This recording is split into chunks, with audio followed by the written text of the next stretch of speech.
Tarot et oracle, le médium, c'est vous. Oui, tout à fait. Vous avez fait le lien donc avec l'intuition et le tarot, parce qu'on a l'image du tarot qui est la voyante, hein, avec son fichu, voilà, etc., dans la petite Madame roulotte. Irma.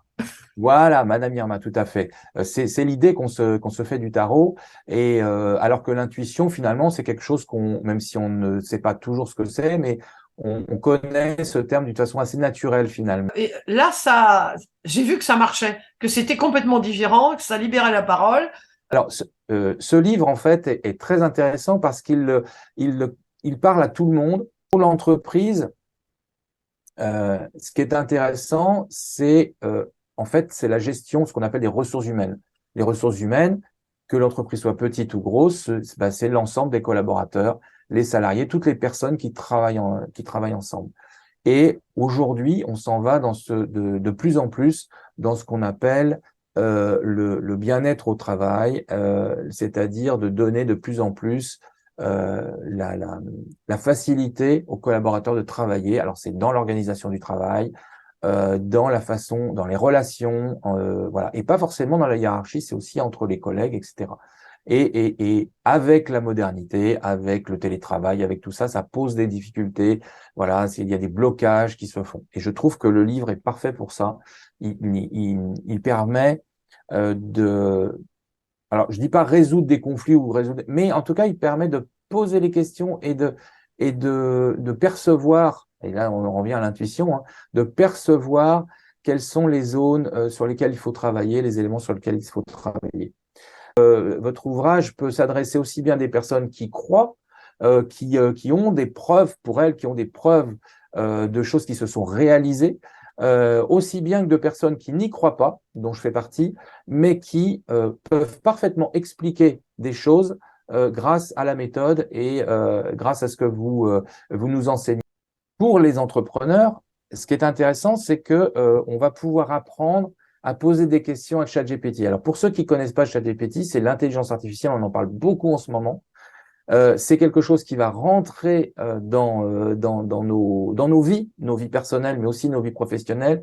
C'est quelque chose qui va bouleverser notre rapport au travail, qui va supprimer des métiers, en créer d'autres, etc. Donc, c'est vraiment là quelque chose pour moi où je m'intéresse beaucoup à l'intelligence artificielle en ce moment.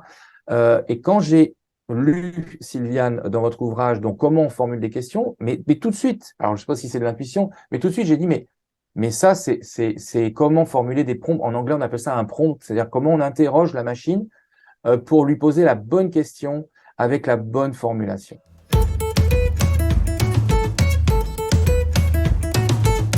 Alors, bonjour Sylviane. Bonjour Sylvain. Alors, je suis ravi de vous accueillir pour cette première interview de livre sur le blog, mais qui va concerner non pas le mien, mais le vôtre. Donc, votre blog qui est Les chemins de l'intuition. Et on va parler aujourd'hui de votre dernier ouvrage qui s'intitule Le médium, c'est vous. Voilà. Alors, je Donc, vous bienvenue interromps juste un peu, c'est sur tarot et oracle, le médium, c'est vous. voilà, tarot et Voilà. oracle, le médium, c'est vous. C'est vrai que c'est important, tout à fait. Donc, Sylviane, est-ce que vous pouvez nous dire comment vous êtes venue à cet univers de l'intuition, à ce travail sur l'intuition, parce que c'est pas quelque chose qui, voilà, dans la vie de tous les jours, même si l'intuition est partout, c'est pas quelque chose sur lequel on se penche spontanément. Donc, qu'est-ce qui a fait que vous êtes venu à un moment donné à vous poser des questions sur l'intuition? Alors, je ne me suis jamais posé de questions sur l'intuition. Alors, de mon temps, alors ça fait un peu, comment dire, guerre de 14-18, vous savez, les combattants, là, moi de mon temps. Mais bon, je suis né en 1944 et en 1950, quand j'ai commencé l'école, hein, puisque j'avais 6 ans, on ne parlait pas de l'intuition, on parlait, maman disait mon petit doigt. Voilà, maman était très intuitive. Et si je vous raconte ça, c'est parce qu'elle trouvait des trucs. Bon, alors comme tous les gosses faisaient des bêtises, et je me demandais toujours comment elle pouvait savoir certaines choses. J'avais pris le vélo, j'aurais pas dû le prendre, je m'étais parti, enfin bon, bref, des trucs. Je me disais, mais comment elle le sait? Et elle me disait toujours, c'est mon petit doigt. C'est pour ça que je lui ai dédié mon premier livre. C'était vraiment Madame, mon petit doigt m'a dit. Et donc l'intuition, ça a toujours fait partie de de la famille de ma mère ou de moi. Je l'ai transmis aussi à mes enfants et apparemment mes petits-enfants aussi. Mais je veux dire, on n'appelait pas ça l'intuition à l'époque. Vous savez, Sylvain, on parle de l'intuition, on parle de développement personnel, ça fait quoi, trois décennies, 25 ans, 30 ans, où Oui, à ça peu près. devient vraiment un truc dont on parle comme ça, hein, on lit. Bon. Donc l'intuition, j'en ai toujours eu. Tout le monde en a, hein, tout le monde a de l'intuition. Moi, je ne l'appelais pas ça, je ne me rendais pas compte que c'était de l'intuition. Petit à petit, on va dire, au fil des années, quand je me suis mariée, mon mari faisait de la politique et souvent il me demandait qu'est-ce que t'en penses? Et moi, je disais, je l'aime pas celui-là. Je l'aime pas. Bon, aujourd'hui, je sais que je le sens pas. Après, je disais, non, non, je le sens pas. Alors évidemment, lui très ingénieur, vous savez, très carré, très voilà. Il me disait oui, mais bon, toi t'aimes personne. Je disais non, c'est pas que j'aime personne, je le sens pas du tout celui-là. Non, il me dit rien. Donc j'étais intuitive, vous voyez, mais je ne donnais pas un nom. Hein, je ne donnais pas un nom. Puis petit à petit, bon bah j'ai commencé le développement personnel, mes formations. Et puis on a commencé à parler d'intuition et je me suis rendu compte que tout ce que les leçons que je devinais, moi j'apprenais pas mes leçons. Je devrais pas le dire, mais bon, j'apprenais pas mes leçons. Je savais toujours ce qu'on allait le sujet du lendemain. Alors, évidemment, j'avais des copines, hein, ça je peux vous dire, j'avais de bonnes copines, mais bon, voilà, c'était comme ça. Donc après, j'ai fait l'école de l'intuition qui existait il y a 35 ans, et ça a canalisé les pressentiments, les ressentis. Donc c'est ça qui m'a canalisé. Vous voyez, j'avais toujours eu de l'intuition, comme tout le monde, mais c'est à partir de ce moment-là, bon, que j'ai commencé à, c'est le mot, c'est vraiment canaliser et pas partir dans tous les sens. Voilà, c'est à partir de ce moment-là. Et alors après, bon, bah évidemment, on parlait d'intuition, il y avait, je l'ai développé, et puis j'ai développé des méthodes, et puis enfin, j'ai suivi déjà beaucoup de collègues qui étaient dans l'intuition, enfin, qui donnaient des formations. Puis après, j'ai développé ma propre méthode et pour le tarot, ça a été exactement la même chose. Est-ce que D'accord. j'ai Vous avez bien fait donc répondu le à votre lien. question? Oui, tout à fait. Vous avez fait le lien donc avec l'intuition et le tarot, parce qu'on a l'image du tarot qui est la voyante, hein, avec son Oui. fichu, voilà, etc. Dans la petite Madame roulotte. Irma. Voilà, Madame Irma, tout à fait. C'est l'idée qu'on se fait du tarot, et alors que l'intuition, finalement, c'est quelque chose même si on ne sait pas toujours ce que c'est, mais on connaît ce terme d'une façon assez naturelle finalement. Donc, vous avez fait le lien entre les deux.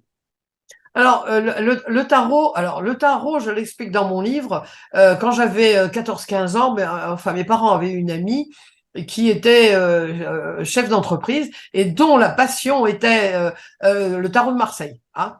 Alors, elle faisait les cartes, on peut dire. Bon, alors, elle le faisait par plaisir. Alors, moi, j'y allais, vous pensez bien, à 14-15 ans.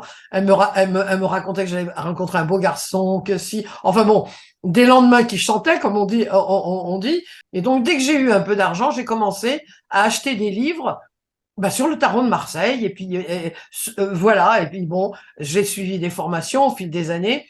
Et avec le tarot de Marseille, je dois dire que, alors j'ai eu des professeurs extraordinaires, vraiment le tarot aussi psychologie, il y a rien à dire, mais ça marchait pas. Je sais pas pourquoi, ça marchait pas. Peut-être de termes psychologiques, j'en sais rien. Ça marchait pas du tout. Et j'allais complètement abandonner. Je me suis dit bon bah c'est pas pour moi. On fait les trucs PNL, l'hypnose ericksonienne et tout le bazar. Mais le tarot, c'est vrai que ça donnait un petit côté un peu différent, vous voyez. Et là, j'ai découvert la méthode du docteur Denise Roussel et elle a commencé à développer, elle a mis au point cette méthode de faire parler les images, etc., etc., et vraiment de l'orienter psychologie. Alors, c'est-à-dire que ça libérait la parole parce que les gens n'avaient plus à se rappeler de ce que voulait dire la papesse, le diable, le bazar et le machin. Ils disaient ce qu'ils voulaient. Voilà, tout ce qui venait. Bon, évidemment, c'était une psychologue, enfin plutôt jungienne, hein, et donc c'était la psychologie des profondeurs, etc., etc. Mais surtout, ça libérait la parole. Et donc là, j'ai vu que ça marchait, que c'était complètement différent, que ça libérait la parole. Et là, j'ai commencé à développer, grâce à mes clients, grâce parce que je faisais aussi des formations et puis je faisais des ateliers aussi, enfin des séminaires de 2 jours ou 3 jours. Ils posaient des questions, et il y avait des difficultés et ils m'ont appris. Grâce à eux, j'ai mis au point une méthode qui pouvait leur permettre de dépasser leurs difficultés, vous voyez, de libérer encore plus leurs paroles. Et c'est ce qui a donné lieu à cette méthode. Donc, Ouais. le tarot et oracle, le médium, c'est vous. Parce qu'on peut se servir de n'importe quel tarot, quasiment n'importe quel oracle et quasiment n'importe quel tarot, et puis dire tout ce qui nous passe par la tête. Et on a toujours raison. Alors Voilà. ça, Et alors c'est justement, important. pardon, de vous interrompre, avant de rentrer dans le vif du sujet, on va dire, juste une dernière petite question. Le lien, enfin, qu'est-ce qui fait que vous avez déjà fait 2 ouvrages précédents et donc ce troisième ouvrage apporte quelque chose de plus ou de différent. Voilà, j'aimerais que vous nous fassiez peut-être un historique sur les ouvrages précédents pour voir le parcours, ce qui vous a amené finalement à ce livre, le Tarot et Oracle, le médium, c'est vous. J'avais eu la chance d'être opéré par un monsieur que j'avais interviewé, qui m'a recommandé à un monsieur qui faisait une émission sur Antenne 2. Non, c'est plus Antenne 2, c'est France 2. Sur France 2, donc je suis passée à un programme de Sophie Davant, qui s'appelait, je sais plus comment ça s'appelait. C'est ton programme, voilà, c'est ton programme. Donc je suis passée avec mon livre auto-édité. Et bien, à ce moment-là, j'ai eu la chance que Natacha Calestrémé, je la connaissais pour l'avoir déjà interviewée plusieurs fois, et elle était en train de créer comment dire, une collection chez Très Daniel. Et elle m'a proposé d'être la première. Évidemment, j'ai accepté. Donc, ça, c'était le premier livre. On a repris quasiment tout le livre Entrée dans la magie de l'intuition, qui est devenu Entrée dans la magie de l'intuition, sauf le 6e chapitre qui était consacré au tarot. Bien, on l'a pris parce que j'ai pu mettre dans ce dernier livre, donc là on arrive, entre-temps j'en avais écrit un autre qui s'appelle Devenir un vrai intuitif, mais ce livre-là qui arrive en dernier, c'est celui que je porte depuis le début, c'est celui que vraiment je voulais faire depuis le début, vous Voilà. voyez. Mais je ne l'ai pas fait, on a attendu encore des années parce qu'il y a eu d'autres questions, j'ai trouvé d'autres choses qui ont enrichi ce livre. Vous savez, les choses Ouais. n'arrivent pas par hasard. C'était Ouais. programmé pour maintenant et c'est sorti chez Erol pour maintenant. Donc, voilà le déroulé de la Ouais, chose. ouais, d'accord. Donc c'est l'aboutissement, c'est parfait, on fait bien le lien. Alors moi j'ai découvert ce livre parce que vous m'en avez parlé évidemment. Alors je dois vous dire, je dois avouer que j'ai été un très mauvais élève. J'ai pas très bien fait les exercices avec les petits papiers qu'on colle, etc. Mais je l'ai quand même regardé, je l'ai visualisé, j'ai visualisé les actions virtuellement dans ma tête en faisant les choses, etc. Donc quand même j'ai travaillé mais voilà, pas aussi assidûment qu'il aurait fallu.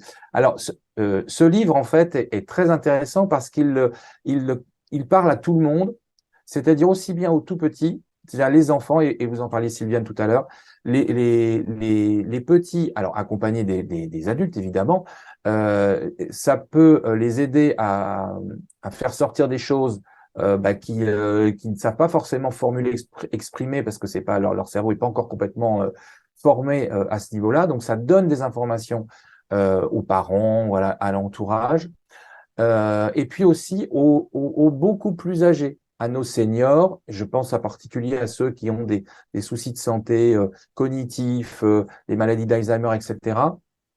Alors là, dans un côté plus de garder un lien avec la réalité, avec de voir un peu, d'essayer de communiquer avec des personnes qui sont parfois dans un univers différent.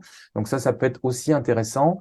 Voilà. Alors, toujours dans un esprit, je le précise, d'éducation et quelque chose de personnel. Hein. Il ne s'agit pas de se prétendre psychologue, psychiatre, etc. Il faut faire très attention. Hein, c'est vraiment quelque chose qui doit rester ludique, qui doit rester éducatif. Voilà, c'est vraiment pour moi comme ça que je l'ai perçu. Et il fallait choisir un thème, parce que ça, vraiment, ça peut correspondre aussi bien à des questions ou des sujets personnels, de la vie de couple, du travail, enfin, des choses comme ça. Il fallait bien choisir un thème pour cette interview. Et moi, j'ai choisi bien mon univers professionnel, les entreprises, qu'elles soient petites ou grandes. Et donc voilà, c'est ce que je propose comme en tout cas comme lecture, on va aussi appeler ça une lecture pour ce matin, si vous en êtes d'accord, Sylviane. bien sûr, je Voilà. suis d'accord. Alors, ce que je vais faire, je vais reprendre mes notes. J'ai pas beaucoup de notes, mais j'ai noté quelque chose. Et puis, on va les commenter ensemble et vous allez enrichir ce que j'ai relevé. La première chose, c'est que c'est un livre qui est simple, on va dire facile à lire. C'est ce que j'appelle les livres interactifs. Donc, on pourrait très bien d'ailleurs le porter en numérique sous forme d'une application ou d'un site internet, etc. C'est tout à fait, ça s'y prête tout à fait parce qu'il y a cette interaction où on doit réaliser des exercices, on doit comprendre, interpréter. Donc, pour l'entreprise, ce qui est intéressant, c'est en fait, c'est la gestion, ce qu'on appelle des ressources humaines. Les ressources humaines, que l'entreprise soit petite ou grosse, c'est l'ensemble des collaborateurs, les salariés, toutes les personnes qui travaillent ensemble. Et aujourd'hui, on s'en va de plus en plus dans ce qu'on appelle le bien-être au travail, c'est-à-dire de donner de plus en plus la facilité aux collaborateurs de travailler. Alors, c'est dans l'organisation du travail, dans la façon, dans les relations, voilà, et pas forcément dans la hiérarchie, c'est aussi entre les collègues, etc. Et avec la modernité, avec le télétravail, avec tout ça, ça pose des difficultés. Voilà, il y a des blocages qui se font. Et je trouve que le livre est parfait pour ça. Il permet alors je dis pas résoudre des conflits ou résoudre, mais en tout cas, il permet de poser les questions et de percevoir. Et là, on en revient à l'intuition, hein, de percevoir quelles sont les zones sur lesquelles il faut travailler, les éléments sur lesquels il faut travailler. Et je commence au chapitre 2 pour être très concret, parce que moi, je vais être celui qui est anti, voilà, pas anti, mais qui ne croit pas du tout. Voilà, je suis, L'avocat du diable. voilà, tout à fait. L'avocat du diable. Absolument. C'est ce livre qui est bien avec ce livre, c'est que Sylviane, votre ouvrage peut s'adresser aussi bien à des personnes qui croient, qui ont des preuves pour elles, qui ont des preuves de choses qui se sont réalisées, aussi bien que de personnes qui n'y croient pas, dont je fais partie, mais qui peuvent parfaitement expliquer des choses grâce à la méthode et grâce à ce que vous nous enseignez. Donc c'est ça qui est intéressant. Donc je vois dans le chapitre 2, par exemple, on apprend, c'est une des premières choses qu'on apprend à faire, c'est à formuler des questions. On apprend à formuler des questions parce qu'on pourrait se dire, bah, voilà, on pose la question, est-ce que je vais pouvoir changer de poste ou est-ce que je vais pouvoir monter? Bon, pour nous, ça nous paraît simple, sauf qu'il y a une façon de poser la question. Si on pose pas correctement la question, ben on obtient ou pas de réponse du tout, ou une réponse à côté de la plaque, ou voilà. Donc c'est important d'apprendre à formuler cette question. Et pour les entrepreneurs, ce qui est intéressant, c'est que on va pouvoir apprendre à poser des questions à ChatGPT. Alors, pour ceux qui connaissent pas ChatGPT, c'est l'intelligence artificielle, on en parle beaucoup en ce moment. C'est quelque chose qui va rentrer dans nos vies personnelles, mais aussi nos vies professionnelles. C'est quelque chose qui va bouleverser notre rapport au travail, qui va supprimer des métiers, en créer d'autres, etc. Donc, c'est vraiment là quelque chose pour moi où je m'intéresse beaucoup à l'intelligence artificielle en ce moment. Et quand j'ai lu, Sylviane, dans votre ouvrage, donc comment on formule des questions, mais tout de suite, alors je ne sais pas si c'est de l'intuition, mais tout de suite j'ai dit, mais ça, c'est comment formuler des prompts. En anglais, on appelle ça un prompt, c'est-à-dire comment on interroge la machine pour lui poser la bonne question avec la bonne formulation. Et voilà. Et donc, est-ce que vous pouvez nous dire en deux mots, ou pas, enfin voilà, nous dire comment, pourquoi c'est important, effectivement, de formuler des questions et voilà, plus ou moins comment est-ce qu'on formule une bonne question? Est-ce qu'il y a une bonne méthode, une bonne façon pour formuler une question? Alors oui, j'ai consacré tout le deuxième chapitre aux questions précisément, puisque bon, je nomme Einstein hein, qui disait si j'ai une heure pour résoudre un problème, je mettrai 55 minutes pour formuler ma question et après, en 5 minutes, je pourrais résoudre avoir une réponse à ma question. Donc là, j'ai eu quand même un mentor, si j'ose dire, très très très important. Alors, je me suis rendu compte au fil des années, des décennies, hein, que souvent les gens, d'abord, la première chose, quand on a en face de soi une question existentielle, ce que j'appelle une question existentielle, pardon, c'est-à-dire que vous avez un projet, vous portez un projet, alors ça marche. Ou vous voulez savoir si ça va marcher, mais c'est quelque chose que vous avez dans vos tripes et qui va engager votre existence. Bon. Donc, quand vous avez un projet existentiel, on a un peu tendance à se laisser mener par le bout du nez, par le mental. Donc, effectivement, la première chose à savoir, c'est est-ce que c'est la bonne question?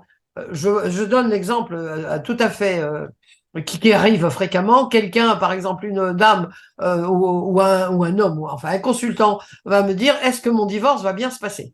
Déjà, c'est vague. Alors là, si vous voulez avoir une réponse une bonne réponse, une réponse juste qui réponde vraiment à votre questionnement, il faut savoir la poser. Vague, c'est vague. Est-ce que ça va bien se passer? Ça va bien se passer au plan financier, au plan des enfants, au plan je vais changer de maison, au plan. Vous voyez, c'est trop vague. Alors là, la plupart du temps, on pose des questions. Est-ce que je vais rencontrer l'homme de ma vie ou la femme de ma vie? Ah ouais, dis donc. Bon, donc, je donne des exemples, beaucoup d'exemples vécus hein, dans le livre. Donc là, c'est le questionnement, c'est savoir quelle réponse je veux avoir. Dans le fond, qu'est-ce que je veux? Je veux savoir si mon projet va aboutir, qu'est-ce que je dois remettre en question ou pas, qu'est-ce qui va fonctionner, qu'est-ce qui ne va pas fonctionner, qu'est-ce qui fait que alors il y a évidemment plusieurs facettes. Qu'est-ce qui fait que j'ai vraiment envie enfin j'ai ce projet. Par exemple, je crois que c'est dans ce livre-là, je parle de cette personne qui voulait installer une sandwicherie. Parce que c'était une dame, comment dire, une bonne maîtresse de maison, elle faisait des sandwichs à tomber par terre. C'est vrai. Mais le fait de faire des sandwichs pour ses enfants et ses amis à tomber par terre ne veut pas dire que vous allez vous installer avec une sandwicherie et que ça va marcher. Bon, je donne un autre exemple de libraire dans mon livre, une autre cliente, mais alors elle comprenait pas pourquoi ça marchait pas sa sandwicherie. Je lui dis alors bon, alors on a petit à petit. Alors elle était quand vous avez un projet, ça c'est quelque chose aussi que j'ai remarqué. Les gens vous posent la question qu'est-ce qu'on peut faire, qu'est-ce qui va se passer à ce plan-là, ceci, cela, mais ils ne veulent pas trop remettre en question le projet en lui-même.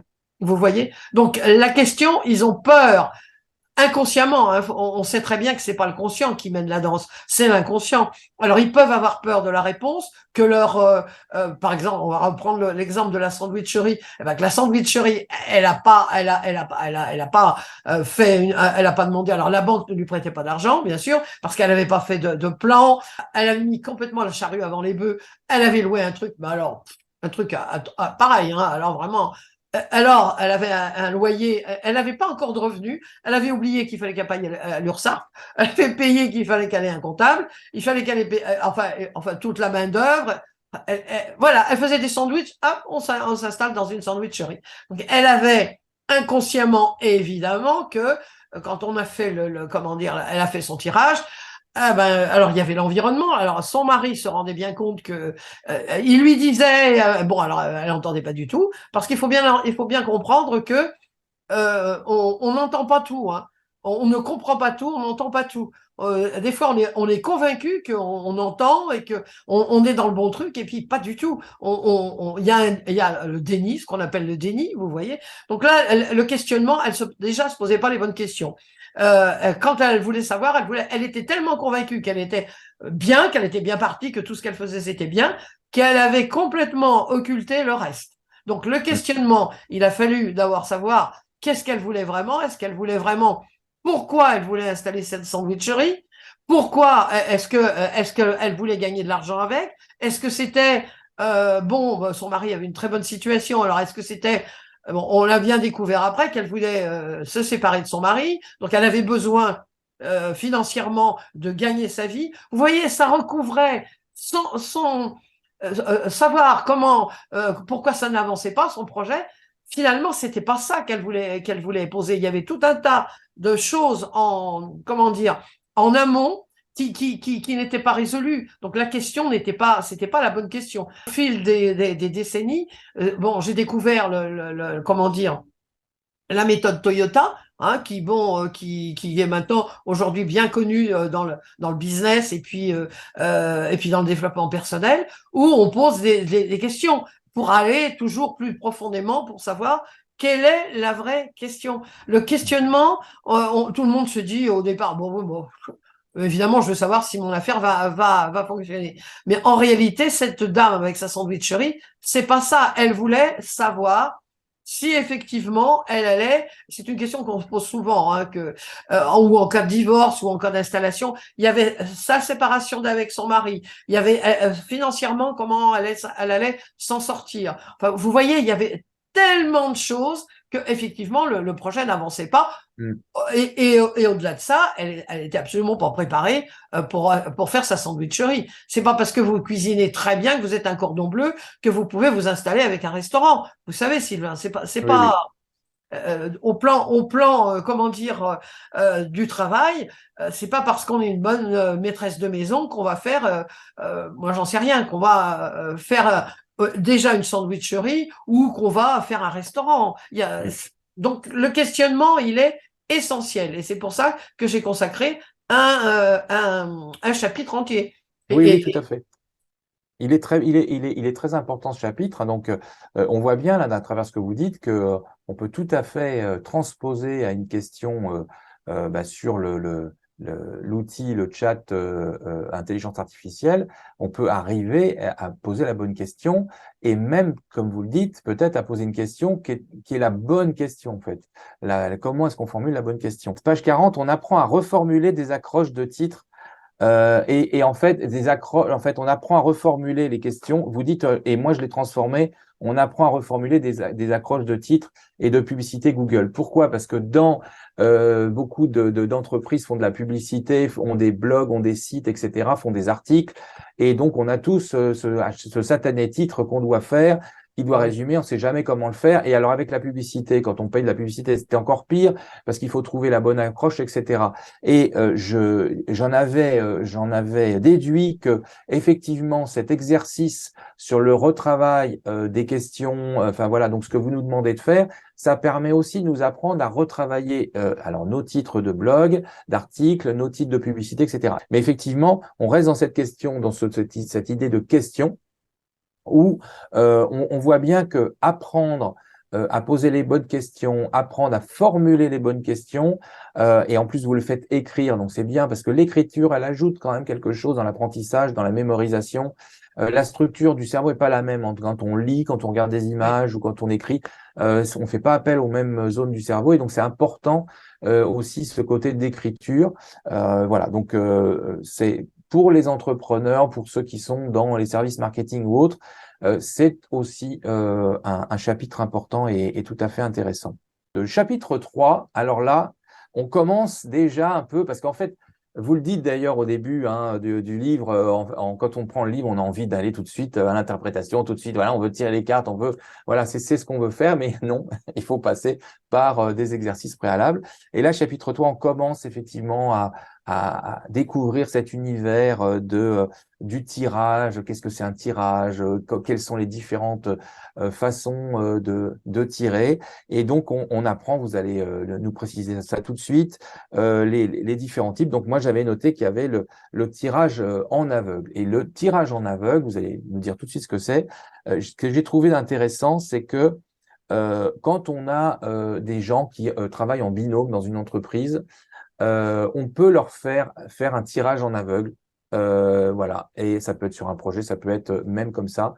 Et ça permet d'apprendre à connaître l'autre, en fait, d'apprendre à aller au-delà des convenances, à aller au-delà des réticences. Et j'ai trouvé que c'était une approche, une application dans l'entreprise très intéressant, ce tirage en aveugle. Est-ce que vous pouvez nous dire, Sylviane, ce que ça veut dire, ce tirage en aveugle? Alors, le tirage en aveugle, vous avez deux façons de faire un tirage en aveugle.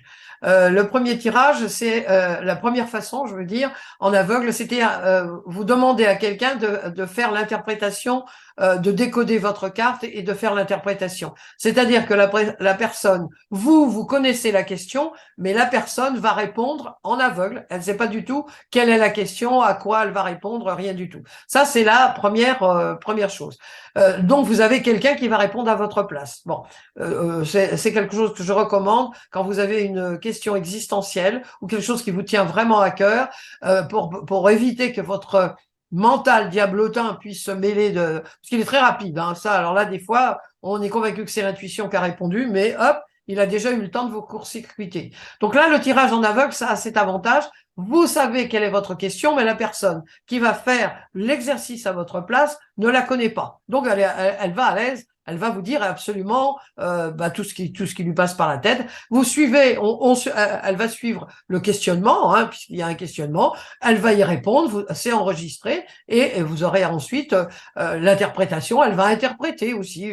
Voilà, c'est en aveugle. Ça, c'est la première façon. Et puis quand vous êtes tout seul et que vous avez comment dire, une question existentielle, ce que je recommande aussi, c'est d'avoir alors une dizaine ou une douzaine d'enveloppes.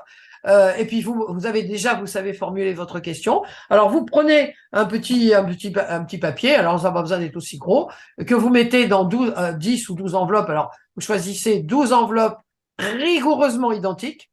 Hein, il faut pas essayer de bidouiller, ou 10 ou 12, plus vous en avez, mieux c'est. Puis dans chaque enveloppe, vous allez mettre un petit papier avec votre question. Pas de rature, faut pas de rature. Hein, s'il y a une rature, vous recommencez. Alors le plus simple possible, hein, vous posez votre question, vous le mettez dans votre enveloppe, paf.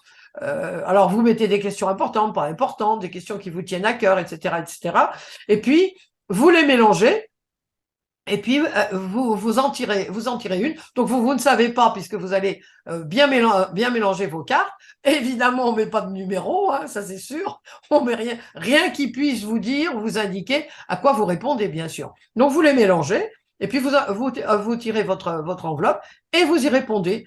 Et là, je me suis rendu compte, ce qui est drôle, c'est qu'on est toujours convaincu que la question existentielle, elle va tout de suite sortir. Eh ben, pas du tout.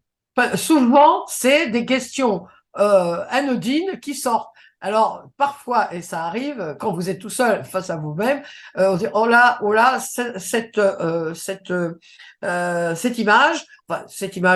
carte du tarot, ça doit répondre à la question. Et alors, évidemment, on est complètement à côté de Oui, la plaque.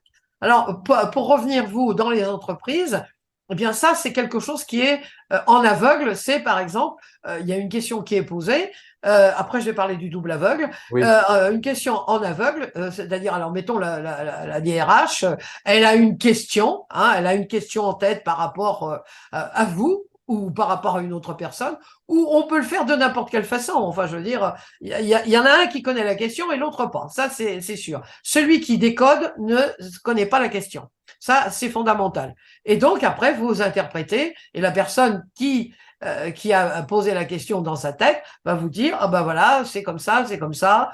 Le décodage et l'interprétation appartiennent à celui qui est en train de faire le jeu, vous mm, voyez.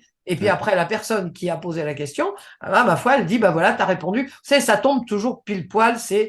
Des fois, on reste. Moi, je fais souvent comment dire, des après-midi ou des soirées intuition. Alors évidemment, il y a toujours le tarot. Alors ou c'est dans le sens des aiguilles d'une montre, ou c'est dans le contraire. Mais on répond à la question ou à gauche ou à droite, vous voyez. Mais alors, Oui. des fois, on se dit, mais c'est incroyable. C'est incroyable de pertinence, de justesse, vous voyez, c'est absolument extraordinaire. Alors, vous avez le double aveugle. Alors, le double aveugle, c'est vous ne connaissez pas la question, donc là, vous ne connaissez pas la question. Elles sont il y a les enveloppes, hein, vous avez toujours vos enveloppes, et la personne qui va faire le décodage ne connaît pas non plus la question. Donc, vous ne la connaissez pas, et lui non plus. Et quand vous ouvrez l'enveloppe, vous découvrez quelle était la question. Et ça tombe toujours aussi pile poil. Et alors, la différence entre le faire en aveugle et en double aveugle, ça va apporter quoi de plus le double aveugle? Bah, double aveugle, c'est l'avantage, je dirais, c'est que on peut penser. Je dis bien on peut penser parce qu'avec les décennies d'expérience, enfin, ça ne s'est jamais révélé exact. On peut penser que celui qui est en train de décoder, vous voyez, il arrive à lire. Il D'accord. arrive, Oui, intuitivement, il sent. oui, Bon, il y a les d'accord, lectures intuitives, il peut d'accord, sentir. Donc, d'accord. l'avantage du double aveugle, c'est que personne ne sait. Reprise, vous voyez, chacun peut piocher. Par exemple, ça peut être et ça arrive. Je sais que ça se passe comme ça. Enfin, dans certaines entreprises, ça se passe comme ça. Tout le monde a mis, voilà, on met des enveloppes. Tout le monde a mis. Alors, évidemment, elles sont rigoureusement identiques. Oui, Et oui, tout à puis, fait, chacun en tire une. tout à fait. Chacun en tire une. Hein, voilà. Donc, le Et double aveugle, ça a un avantage dans les entreprises, c'est que vraiment tout le monde est à l'aise. parce que souvent, quand on lance des projets, d'abord, on ne sait pas forcément si on va mettre les bonnes personnes ensemble, s'il va y avoir une bonne synergie, si ce sont les bonnes personnes qui sont, voilà. Et donc, j'ai trouvé que ça se prêtait bien dans le monde de l'entreprise, cet exercice-là. Alors là, vous savez, souvent, quand je fais des formations, puisque je fais des formations pour des personnes qui veulent devenir tarologues, ou simplement parce que ils veulent devenir un bon tarologue pour eux-mêmes, il y a toute une partie où on découvre les capacités des personnes par les cartes qu'on trouve. Vous voyez? Donc, voilà, vous avez cette carte. Qu'est-ce que vous voyez de positif? Quelles sont les capacités que vous prêtez au personnage? Bon, et puis allez, hop, vous y allez. Ben voilà, il est comme ci, il est comme ça. Et donc, par exemple, vous avez un projet. Alors, on va repartir dans la sandwicherie, tiens, hein, puisque on a commencé la sandwicherie, on va parler de la sandwicherie.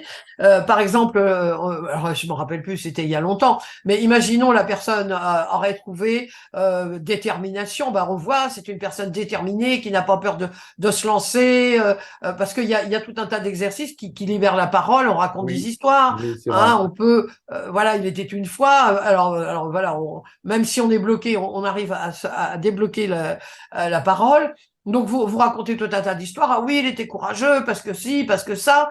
Et vous avez aussi le contraire. Hein. Quelles sont, selon vous, les lacunes de ce personnage? Voilà. Qu'est-ce qui fait que mais alors on n'est pas dans le projet. Hein. Là, on est dans l'histoire. C'est ça qui est extraordinaire dans cette méthode, c'est que la personne oublie vite la question. Vous voyez, Ouais, parce que ouais. hein, quand il y a des tirages à 8, 9, 10 cartes, la personne, bon, elle est dans l'histoire, elle raconte son histoire, et elle sait plus à quoi elle répond, elle est dans le feu de l'action, vous voyez. Oui, Donc, effectivement, c'est pour ça qu'après, bon, il y a un petit protocole pour pas se perdre dans les pédaler dans la choucroute, comme je dis, et puis se perdre dans les questions, puis savoir à quoi on répond. Mais il est un fait que quand on a une carte on arrive à trouver le caractère de la personne. Évidemment, c'est notre intuition qui nous mène à dire certaines choses. Et alors là, dans la sandwicherie, ça aurait pu être précipitation, manque de préparation. Bon, euh, c'est ça. Oui. vous voyez, Et enfin, tout c'est un. ça, et ça donne bien l'état d'esprit. Et je ne sais pas si c'est à cet endroit-là ou à un autre endroit du livre, il y a un exercice sur le positif-négatif.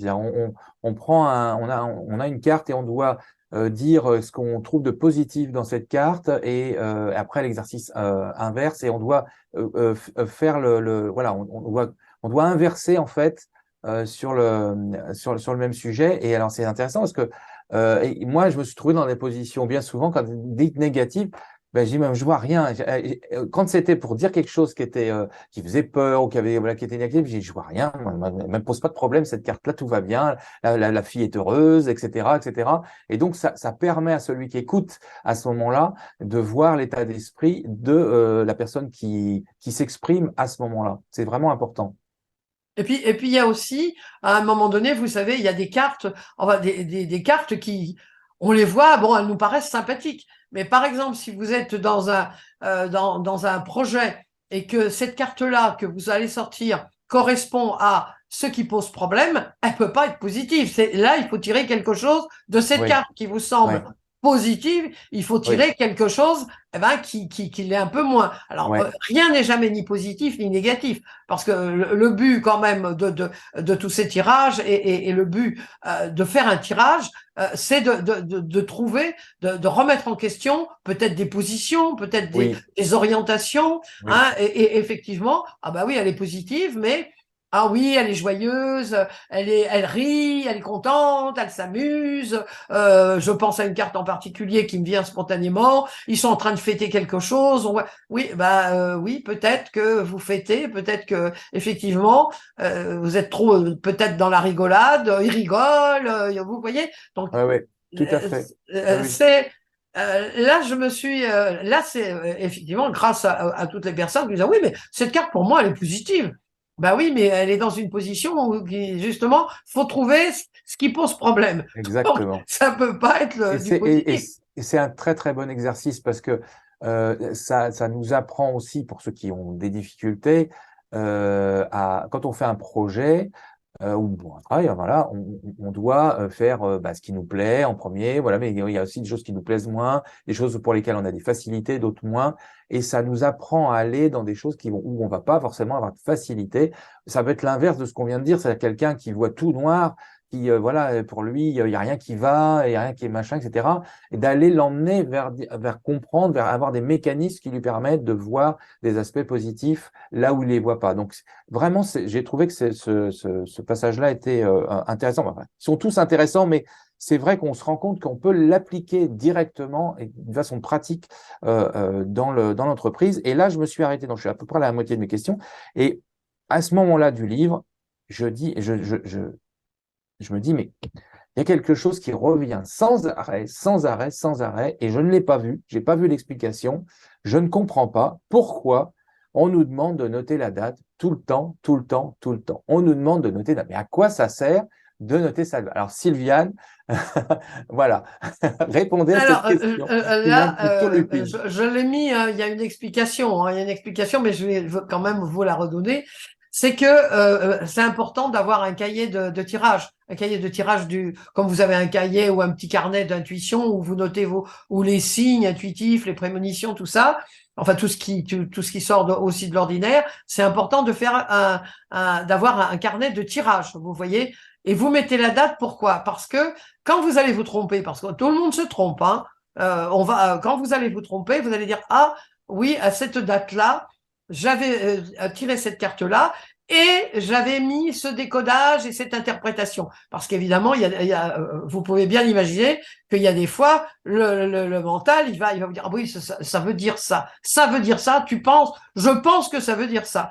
Donc, le fait d'avoir mis toujours la date vous permet de voir d'abord vos progrès de dire, oh bah oui, tiens, oh là là, j'avais senti, j'avais bien vu, mais j'ai mal interprété. Je me suis fait court-circuiter, hein, je me suis fait blouser, comme je dis, par le mental. Quand on fait des tirages, on peut tirer en ligne, en croix, une carte ou une autre, etc. Et Sylviane, vous nous apprenez que on peut jouer avec ça. Évidemment, il y a des modèles, il y a des schémas qui sont connus, qui peuvent avoir des utilités plus ou moins précises dans certains contextes, mais on peut aussi utiliser, et c'est la question d'après, on peut utiliser les cartes dans une position totalement différente et qui vont renseigner sur la personne qui positionne les cartes à ce moment-là. Et donc, dans le tirage à trois cartes, il y a plusieurs tirages, mais le tirage à trois cartes, euh, il est, euh, il est intéressant en entreprise pour régler des problèmes concrets et rapides. C'est-à-dire, on n'a pas forcément de questions existentielles ou de qu'est-ce qu'on va faire à long terme de tel collaborateur, mais on a un problème, voilà, il y a quelque chose qui se passe, ça va pas, on a une question précise, c'est pratique et il nous faut une réponse rapide. Et j'ai trouvé que le tirage à trois cartes se prêtait bien à ça. Vous me confirmez que ça peut bien se prêter à ce type de questions. Oui, oui, parce que vous avez la première carte, c'est la situation actuelle. Donc, dans une entreprise, ou un thérapeute, ou pour des enfants, qu'est-ce qui se passe? Voilà, la première question, la vous avez trois questions, à droite, à gauche. Mais la question, aujourd'hui, le temps présent, qu'est-ce qui se passe? Un enfant, oh ben voilà, voilà, c'est l'école, c'est comment l'école, ça se passe. Qu'est-ce qui se passe aujourd'hui dans ta vie? Voilà. Et dans une entreprise, c'est bon. Quel est le problème? Ou qu'est-ce qui se passe? Qu'est-ce qui pose problème? Qu'est-ce qui coince? Vous voyez? Alors après, c'est rapide. D'où ça vient? Alors à gauche, bon, dans notre civilisation occidentale, la gauche, normalement, est associée au passé et la droite au Oui, futur. Bon, chez les Chinois, en Extrême-Orient, c'est l'inverse, mais comme on est en Occident, donc à gauche, c'est le passé. Alors, ça vient d'où? Vous avez ce problème. Mais ça, quelle est l'origine? Qu'est-ce qui a occasionné ce problème? Et puis après, dans le futur, ben, il faudrait voir qu'est-ce qui va se passer, comment on peut le résoudre. Alors après, c'est à vous de poser la question. En fonction de ce que vous avez découvert, de la situation actuelle, bien sûr, et après, vous avez découvert comment ça, quelle était l'origine de cette difficulté ou de ce problème, bon, ben, comment on va le résoudre? Comment tout à le fait, tout résoudre? à fait. Voilà. Et dans le même ordre, le placement des cartes, là, vraiment, je trouvais ça très intéressant aussi. Ça aide, encore une fois, en entreprise, on a un collaborateur qui est sur un projet, ça bloque, ça va pas, ça avance pas, il embine. On lui dit, tu fais ça, oui, oui, je l'ai fait, mais ça se fait pas, etc. On comprend pas pourquoi. Et vous proposez de faire, moi j'appelle ça un placement libre, en fait. On laisse la personne, bon, il y a les questions, tout ça, il y a les petits post-it qu'on met, tout ça, mais la personne va placer les cartes comme elle l'entend.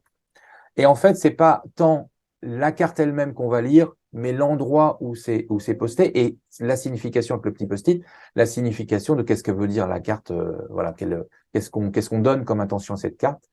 Et on se rend compte dans des exemples que vous donnez, à quel point c'est vrai, quoi. On a une personne qui a des blocages et on visualise en fait qu'elle ne peut pas voir certaines choses positives parce qu'elle est entourée de blocages et de choses négatives. Et ça, vraiment, j'ai trouvé ça formidable parce que je le vis dans des entreprises que j'accompagne où on voit des collaborateurs qui sont bloqués et je me dis ça pourrait bien les aider. En tout cas, ça peut aider ceux qui travaillent avec à comprendre et à débloquer la situation en disant là, tu vois, il y a ça et tu peux pas voir en fait que un tel est là pour t'aider.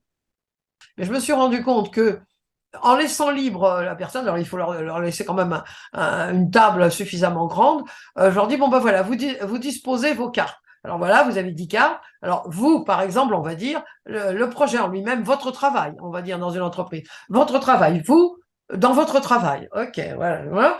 Voilà. Bon, alors vous avez votre environnement. Voilà. Alors il place l'environnement. Donc il y a deux choses très importantes quand on commence à ces tirages avec beaucoup de cartes, c'est que la personne va d'elle-même inconsciemment, hein, enfin, elle pense que c'est conscient, mais c'est inconscient.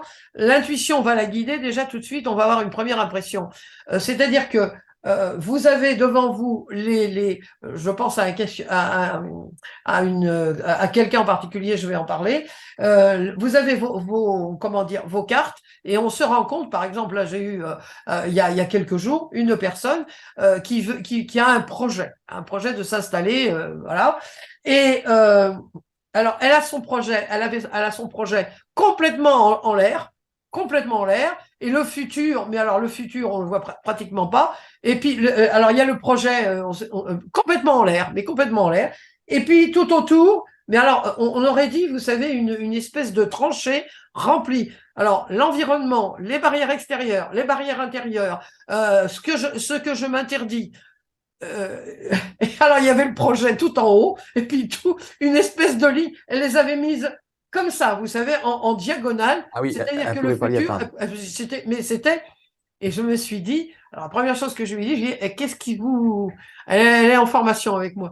Je lui ai dit, mais il n'y a pas quelque chose qui vous titille là? Alors donc, il y a deux choses. Il y a le positionnement, dès qu'on voit, alors, déjà, on a une première idée, vous voyez, Oui. on s'est dit, oh là, il y a un petit problème. Alors, il y en a un autre, j'en parle dans le livre, quelqu'un qui voulait écrire un livre, complètement entouré, l'environnement, tout, complètement bloqué au milieu de tout un tas de cartes, qui fait que la personne n'a aucune visibilité.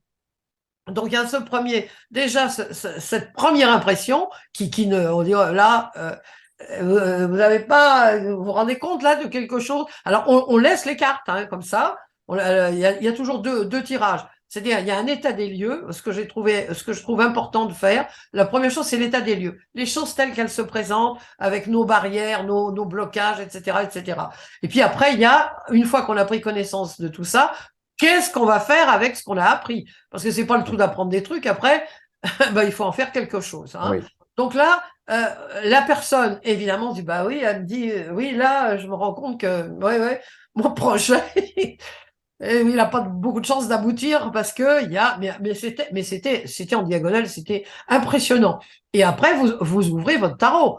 Hein, oui, attention, après, vous oui, décodez. oui, C'est pas, oui. on s'en tient pas uniquement à la place. Mais il y a déjà cette première impression que c'est difficile. Le futur, vous pouvez pas le voir puisque tout est bloqué. Fini. Là, je vais passer à la dernière. C'est pas une question, c'est quelque chose qui m'est venu après. Là, je vais prendre une casquette qui va pas plaire à tout le monde. C'est ma fameuse casquette de DPO, donc délégué à la protection des données RGPD. Vous savez, Sylviane, Oui, on s'est aussi connu pour cette raison-là au départ.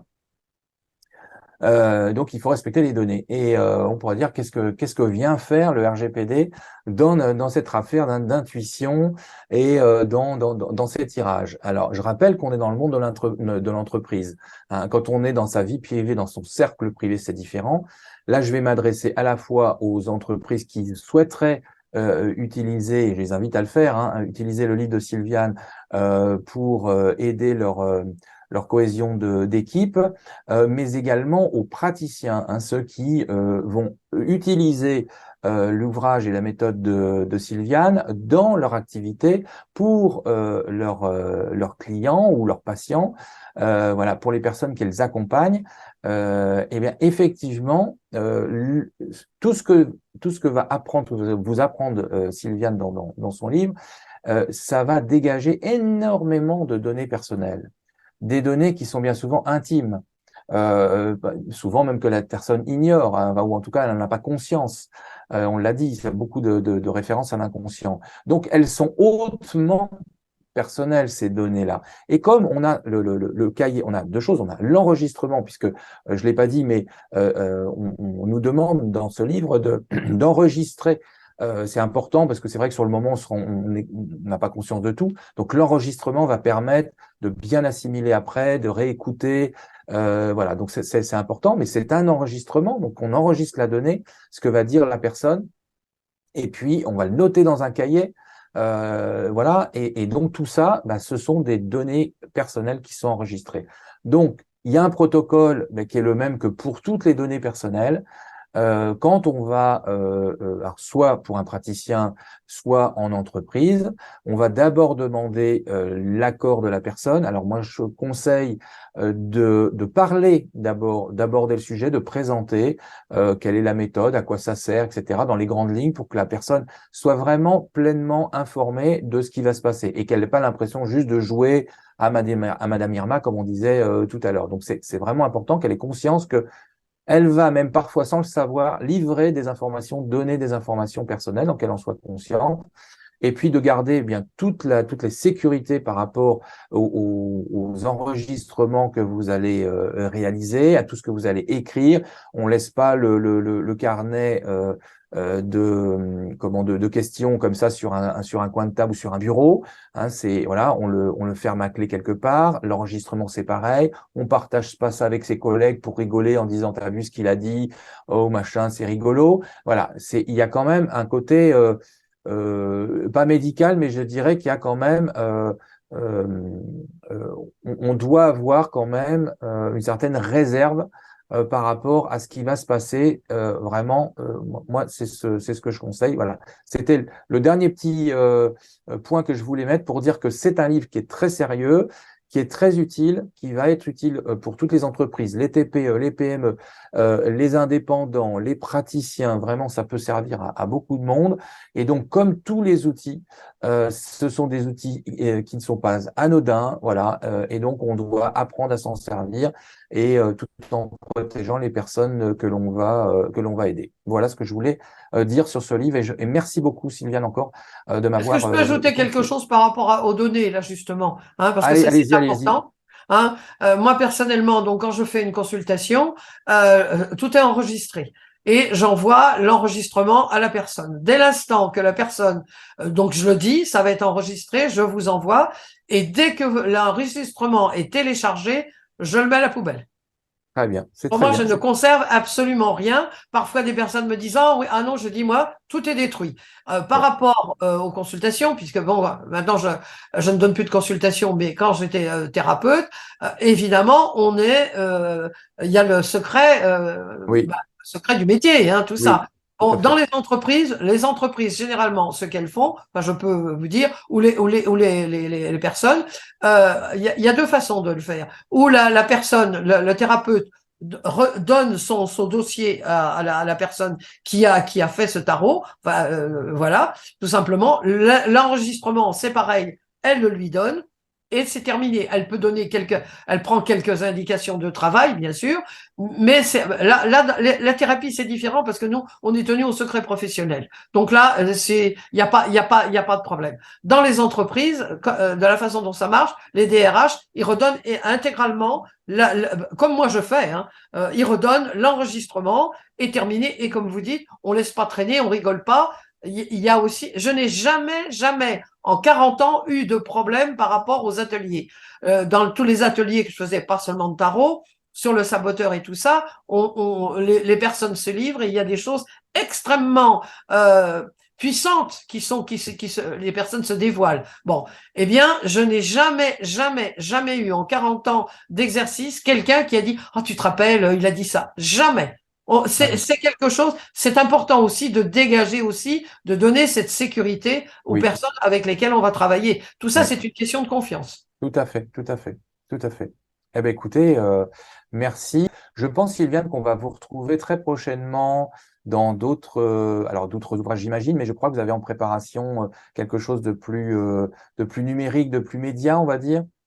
J'ai deux livres en préparation, mais je n'en parle pas parce que je suis assez superstitieuse. Oh, d'accord. Voilà, donc j'en ai deux qui sont liés à l'intuition, mais alors c'est quelque chose d'absolument, je dirais pas révolutionnaire, mais totalement, allez, on va dire un peu déjanté, pas déjanté non plus, mais c'est drôle. Ça va être drôle, super ludique pour utiliser l'intuition et le tarot. C'est voilà. Et puis aussi, je prépare, bon, grâce à vous aussi, grâce à vous, je dois dire, hein, rendons à César ce qui est à César, le fait d'être polarisé sur les entreprises et avec les personnes qui viennent me voir pour des projets, hein, pour des projets d'entreprise, hein, je préparerai peut-être un petit cahier pour voilà faire pour aider justement les entreprises, voilà, ou les D'accord, personnes qui s'en servent à titre professionnel. Peut-être.